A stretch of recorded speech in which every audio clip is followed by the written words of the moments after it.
일정이 어느 정도 거친 이후에 어쨌든 지수는 2000선 위에서의 움직임들 나타내고 있습니다. 오늘 시장 좀 움직임들 살펴보고요. 애플 그 아이폰 생산과 관련해서 그 관련 내용도 좀 짚어보도록 할게요. 네네, 말씀하셨다시피 간단하게 좀, 지난밤 글로벌 증시 분위기 좀 살펴보면서 오늘 우리 시장 과연 어떻게 움직일지 한번 좀 고민을 좀 해보도록 하겠습니다.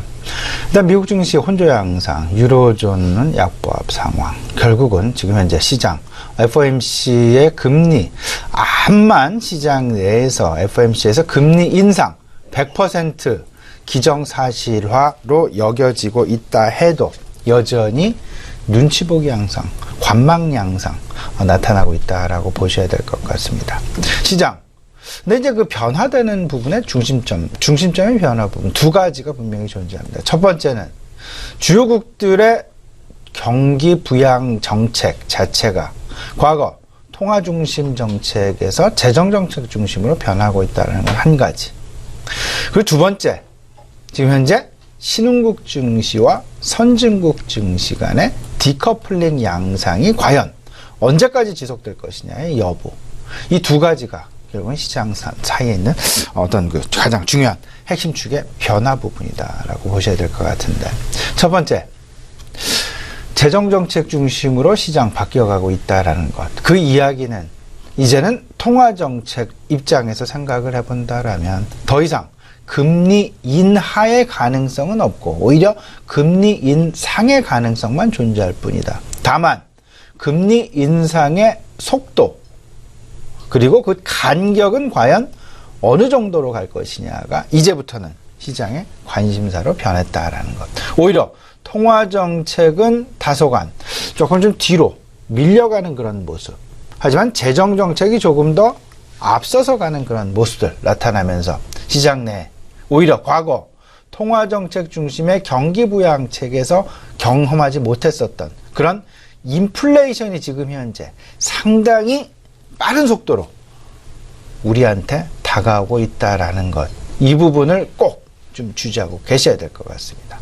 우리나라 역시 이제 그 황 대통령 직무대행, 직무권한대행이 유일호 경제부총리를 그대로 유임을 시키면서 재정정책에 조금은 더 힘을 가하려는 그런 모습들 나타나고 있다라는 것. 물론 오늘 내일 FOMC 회의가 열리고 난 직후 15일 우리나라의 금융통화위원회 지금 예정이 되어 있는 그런 상황이긴 합니다만 미국에서 금리 인상을 한 직후 하루 만에 과연 그 FOMC 과연 한국의 금융통화에서 금리를 추가적으로 인상을 할 수 있을까? 1.25%에서 뭐 최소한 1.5%랄지 높일 수 있겠느냐라는 부분에는 다소간 의문의 여지가 많이 남아있다. 조금 더 지켜보자라는 스탠스가 강하지 않겠느냐. 이런 생각을 좀 해보실 필요 있어 보이고요. 전체적인 지금 이제 시장의 변화. 모든 것은 지금 이제 트럼프 대통령 당선자로 쏠리고 있다라는 부분들. 특히나 그의 취임일이 1월 20일이 되겠습니다. 그 바로 직전 시장 어찌 보면 상황의 변화가 크게 나타날 여지도 분명히 있을 것이다. 그렇다면 우리는 여기서 그의 선거 공약을 물론 100% 지켜지리라 그런 가능성을 높이기보다는 오히려 그의 선거 공약들을 한 가지 한 가지 좀 살펴보면서 이에 대한 우리나라로 미치는 영향들 그리고 세계 정세 변화로 미치는 영향들 경제 권역으로 미치는 영향들 생각해 보는 것이 낫지 않나 생각이 되는데 트럼프 대통령 당선자 선거 공약을 할 당시 리쇼어링 정책을 상당 부분 주창한 바가 있었습니다. 특히나 애플 컴퓨터를 직접 예시로 들면서까지 자국 내로 생산시설을 이전을 유도하겠다라는 그런 그의 공약. 그런 부분들.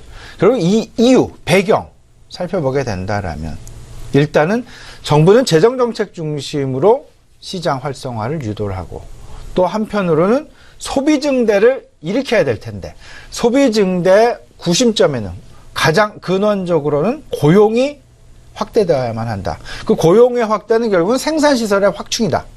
그리고 일자리의 창출이다. 일자리의 유지다. 이런 부분들로 인해서 실질적으로 보호무역이라는 것이 조금은 더 확대되는 그런 양상. 그리고 또 한 가지. 자국 내로 생산 기반 시설을 다시금 불러들이는 리쇼어링 정책의 활성화. 과거 낮은 노동력, 낮은 어떤 그 생산 단가를 찾기 위해서 낮은 노동력을 가지고 있는 노동 단가를 가지고 있는 동남아 국가로 이전하는 그런 모습들 많이 나타났었는데 이제는 로봇의 발달이랄지 인공지능의 발달이랄지 4차 산업혁명의 새로운 어떤 우리 시장 내 가시화 국면 접어들면서 다시금 자국 내로 불러들여도 충분히 생산 단가를 동남아의 싼 노동력에 비해서도 유지해 나갈 수 있다라는 그런 자신감과 더불어서 리쇼어링 정책이 지금 현재 상당히 활기차게 움직여주고 있다라는 점. 이런 부분들을 꼭 좀 생각을 하셔야 될 것 같은데 여기에 이제 아이폰의 가장 큰 외주 업체죠. 대만의 팍스콘사. 미국의 생산시설 투자를 하겠다라는 그런 이야기 지금 그런 발표한 바가 있습니다. 이 이야기는 결국은 독자 생존이 아닌 상생으로 가려는 그들의 어떤 움직임으로 보셔야 될 것 같은데 이런 부분들까지 아울러지면서 결국은 우리나라도 여기서 동떨어지면 안 되겠다. 우리나라도 오히려 해외로 진출, 그 나라 시장을 선점하기 위해서 그 나라 시장의 메이저로 등극을 하기 위해서 그 나라의 어떤 그 생산시설을 확충하는 것도 한 가지 방편일 수 있겠지만 우리나라 자국의 어떤 그 생산력을 보호하고 자국의 소비, 자국의 노동력을 보호하기 위해서 자국 내로 다시금 리쇼어링 할 수 있는 그런 회사들도 필요할 것인데 안타까운 부분은 LG전자의 창원 공장, 멕시코에 있었던 세탁기 공장이 창원으로 들어온 그 예 말고는 지금 현재 뚜렷한 리쇼어링 정책의 가시화는 지금 현재 제조업에서는 찾아보기 좀 어려운 국면이다라는 것.